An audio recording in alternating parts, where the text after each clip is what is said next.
축구 선수가 자신의 실력을 갈고 닦고 더 큰 클럽으로 이적해서 본인의 실력을 증명하려고 하는 일은 축구 선수라면 자연스러운 일이라고 할 수 있죠. 하지만 축구 선수들 중에는 분명 B클럽에서 뛰어도 될 만한 실력을 지녔음에도 B클럽으로 떠나지 않았던 선수들도 있습니다. 그래서 이번 영상에서는 B클럽으로 가지 않아서 아쉬웠던 선수들 10명을 준비해봤습니다.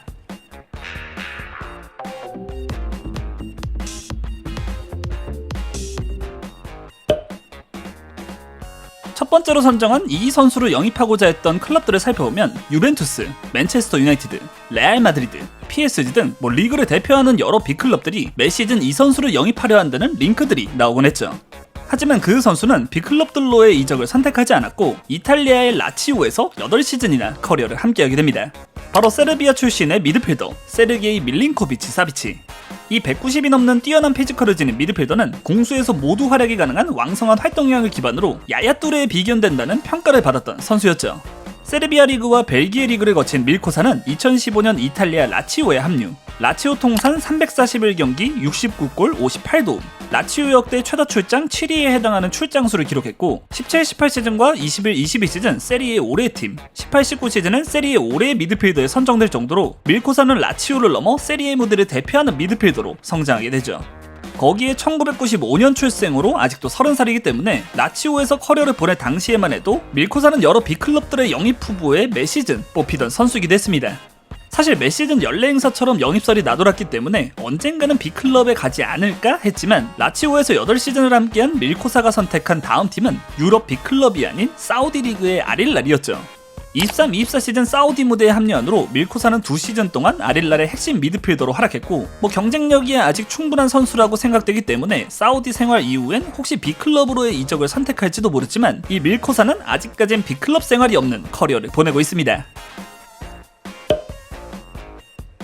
2008년 열렸던 유로 대회에서는 스페인이 독일을 꺾고 역사상 2번째 유로 우승을 달성하게 되는데 당시 스페인 대표팀에서 주전 수비형 미드필더를 맡았던 선수 마르코스 세나를 2번째로 선정해봤습니다. 이런 말하기 뭐하지만 세나는 조기 축구에서 자주 볼 수 있는 어르신 같은 외모라고 생각되는데 실제로 중원에서 보여줬던 여유로운 탈압박과 뛰어난 플레이 메이킹을 보면 축구 도사의 느낌이 나는 선수였죠. 그리고 이 세나는 브라질 리그에서 커리어를 보내다가 2002년 26살의 나이에 본인의 영혼의 팀이 되는 비아레알에 합류하게 되면서 이곳에서 전성기를 보내게 됩니다.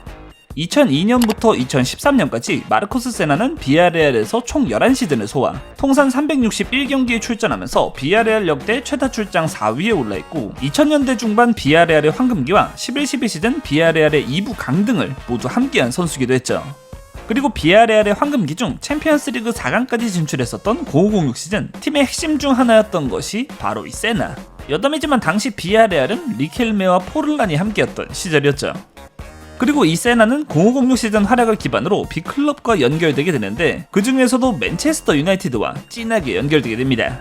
지금에야 맨유가 부진에 허덕이고 있는 팀이지만 그 당시의 맨유는 유럽에서 가장 강한 팀 중 하나. 세나의 인터뷰에 따르면 2006년 당시 맨유가 세나의 영입을 노렸고 세나는 이적과 잔류 마음이 반반이었지만 당시 비아레알의 감독이었던 펠레그리니의 설득 끝에 비아레알에 잔류하게 됐다고 하죠. 확실히 실력으로는 더 큰 클럽에서 뛸 수 있었다고 생각했지만 비아레알이 챔스 4강 진출도 하고 이거 더 성적을 낼 수 있다는 생각이 들었는지 재계약을 한 것 같은데 실제로 비아레알은 07-08 시즌 리그 2위라는 좋은 성적을 기록하기도 했고 세나는 B클럽으로의 이적이 아닌 구단 레전드가 되는 것을 선택한 것 같네요. 1990년대부터 전성기를 보낸 선수이자 사우스햄튼, 블랙번 로버스, 뉴캐슬 유나이티드에서 클럽 커리어를 보낸 선수. 뛰었던 클럽들이 소위 B클럽은 아니었지만 실력만큼은 최고였던 선수 앨런 시어러도 이 주제에 선정할 수 있는 선수입니다. 프리미어리그 역사에서 총 260골을 넣으면서 역대 최다 득점자에 이름을 올려둔 선수. 사우스햄튼에서 1군 커리어를 시작했던 시어러는 사우스햄튼에서 5시즌 158경기 43골, 블랙번에서 4시즌 171경기 130골, 뉴캐슬에서 10시즌 405경기 206골을 기록했고 특히 94-95 시즌부터 96-97 시즌까지 3시즌 연속으로 프리미어리그 득점왕에 올랐을 정도로 잉글랜드를 대표하는 공격수로 활약한 선수이기도 했죠. 그런데 사실 잉글랜드의 레전드인 것에 비해 시어러가 함께했던 클럽은 B클럽이라고 하기엔 어려운 느낌. 블랙번의 경우 94-95 시즌 프리미어리그 우승을 기록한 엄청난 자본력을 보여준 팀이긴 했지만 전통의 B클럽이라고 하기엔 무리가 있었는데 그러다 보니 이 시어러도 B클럽의 구애를 많이 받았던 선수였습니다. 대표적으로 알려져 있는 건 사우스햄튼 시절 유망주 시어러를 눈여겨봤던 맨체스터 유나이티드의 퍼거슨 감독이 이 시어러의 영입을 시도했던 것. 근데 맨유는 영입설에 잘 빠지지 않는 타입이긴 하네요. 하지만 시어러의 인터뷰에 따르면 시어러는 그 맨유의 영입 제안을 2번이나 거절했다고 하며 맨유뿐 아니라 바비 롭슨 감독이 바르셀로나를 지휘하던 1996년 바르셀로나가 시어러의 영입을 추진했는데 시어러는 바르셀로나도 거절하고 고향팀인 뉴캐슬로의 이적을 선택하게 됩니다. 물론 이적은 선수 본인의 선택이기 때문에 빅클럽으로 이적해서 트로피를 따내는 것보다 고향팀을 선택한 시어러의 낭만도 나쁘진 않은 것 같네요. 디에고 마라도나와 함께 86-87 시즌, 89-90 시즌 두 번의 리그 우승을 함께 했지만 마라도나가 팀을 떠난 후부터는 아주 긴 시간 스쿠데토와 인연이 없었던 클럽, 나폴리.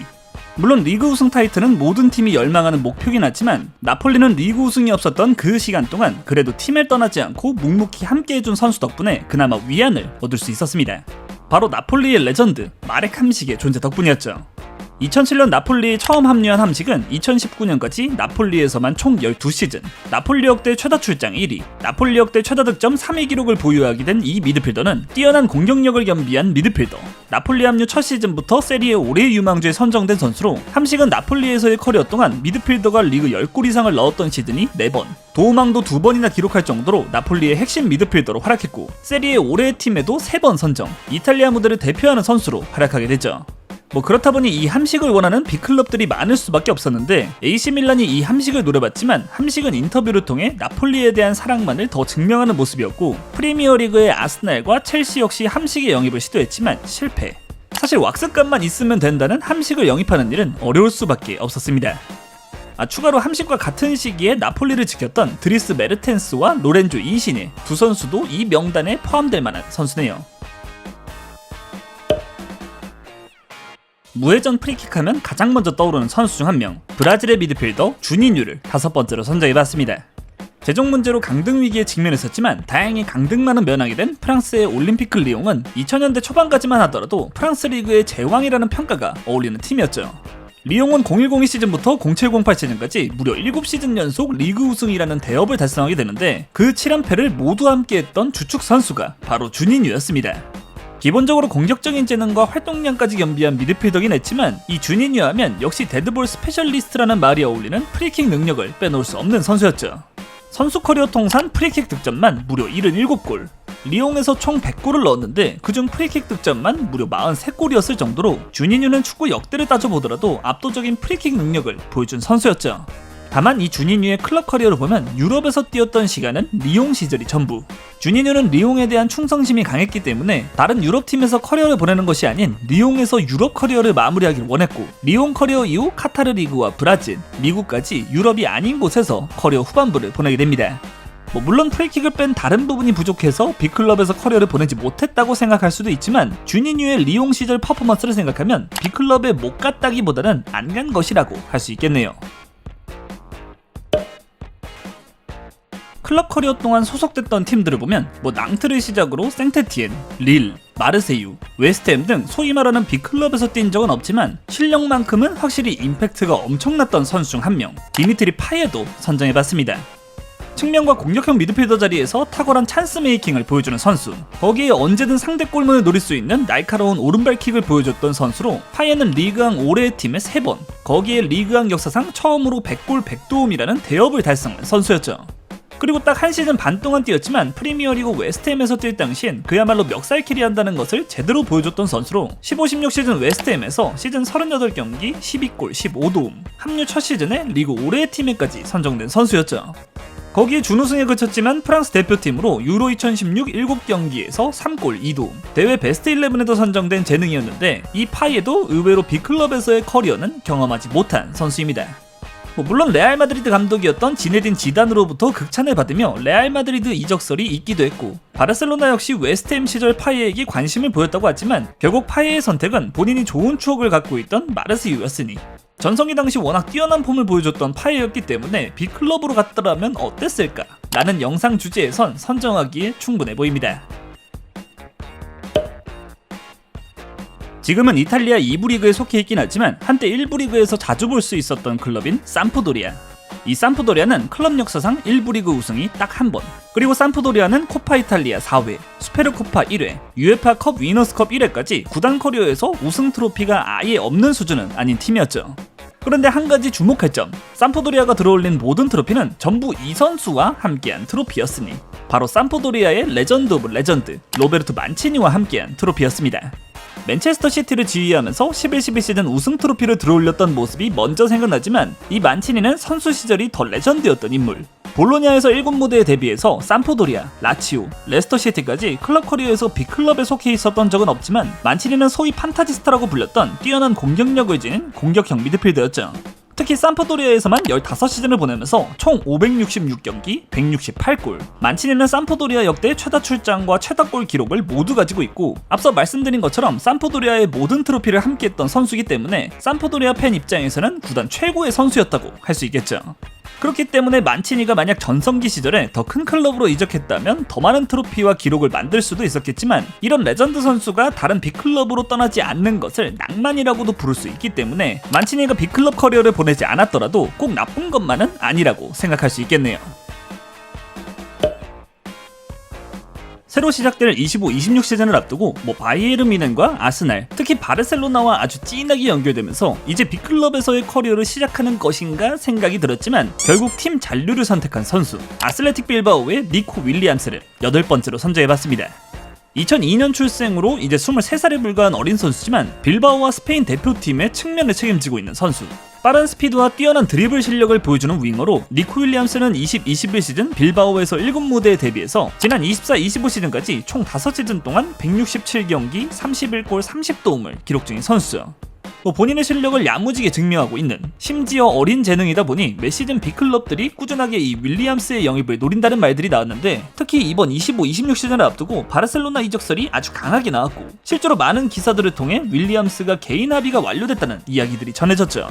그래서 이제 진짜 빅클럽에서 뛰는 니코 윌리엄스를 보는가 싶었는데, 이게 웬일? 윌리엄스의 선택은 빅클럽 이적이 아닌 빌바오와의 재계약, 무려 10년짜리 재계약이었습니다. 계약 기간이 무려 2035년까지. 물론 계약 기간을 전부 채우지 않고 중간에 이적하는 일이 생길 수도 있겠지만, 이번 시즌 이적할 것으로 보였던, 특히 바르셀로나는 윌리엄스 영입에 공을 많이 들였는데 당분간 이 윌리엄스가 빅클럽으로 향하는 일은 볼 수 없을 것 같네요. 이탈리아 세리에 무대에서 0910 시즌과 1011 시즌 2시즌 연속으로 리그 득점왕을 달성한 선수.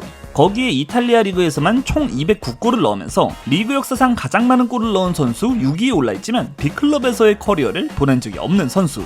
D의 의지, 안토니오 디나탈레도 선정해봤습니다.